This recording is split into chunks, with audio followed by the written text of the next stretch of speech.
আজকে ছিল আমার সোনা পাপার 6 উইক্সের ভ্যাকসিন। তার জন্য আমরা সকাল সকাল রেডি হয়ে চলে গিয়েছিলাম একটা হসপিটালে, যেখানে ওকে যে পেডিয়াট্রিশিয়ানকে দেখাই তিনি বসেন এবং ওখান থেকেই ভ্যাকসিনটা আমরা নেব। কেননা উনি যেখানে প্রাইভেটে বসেন সেখানে দেখাতে গিয়েছিলাম, ওখানে উনি আসছেন না, এখন 1 সপ্তাহ মতো আসবেন না, আর ডেট যেহেতু অনেক পেরিয়ে যাবে সেই জন্য আমরা ওই হসপিটালেই চলে গিয়েছিলাম। যেহেতু আমরা পেনলেস ভ্যাকসিন নেব সেই জন্য আমাদের প্রাইভেট থেকেই নিতে হবে।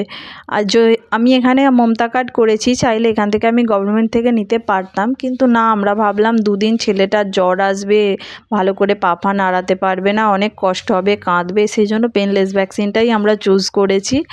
আর সত্যি এটা অনেক এফেক্টিভ। আমি ঘরে নিয়ে আসার পর থেকে ওই যতক্ষণ ওকে সূঁচটা দিয়ে শুধু ইঞ্জেকশানটা দিয়েছে ও ততটুকুই কেঁদেছে। বাকি ঘরে নিয়ে আসার পর আমি অনেকবার ফিভার চেক করেছি, একটুও ফিভার আসেনি, আর কোনো কান্নাকাটি কিছু নেই। ছেলে আমার যেমন থাকে ঠিক সেই রকমই আছে, ঠিক সেই রকমই খেলেছে, মানে কোনো রকম কোনো এফেক্ট পড়েনি। আমি তোমাদের সবাইকে বলবো, যদি তোমরা অ্যাফোর্ড করতে পারো তো পেনলেস ভ্যাকসিনই লাগিও, অন্তত বাচ্চার কোনো রকম কোনো তাকলিফ পড়বে না।